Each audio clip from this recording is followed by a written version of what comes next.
দিন দিন যে হারে গরম বাড়ছে, প্রায় প্রতি বছরই 1 থেকে 2 ডিগ্রি করে বাড়ছে। আর এর কারণ হলো বিশ্ব উষ্ণায়ন।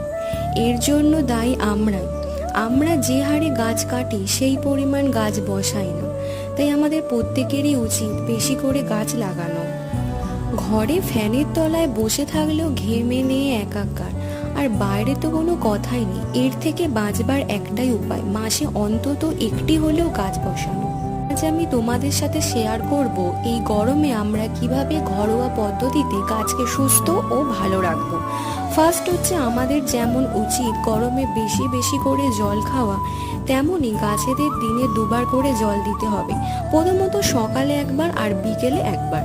এছাড়াও একদিন ছাড়া ছাড়া বিকালের দিকে গাছে জল স্প্রে করে দিতে হবে। এতে গাছ যেমন সবুজ থাকবে, তেমনই বিভিন্ন রোগ পোকামাকড়ের আক্রমণও কম হবে।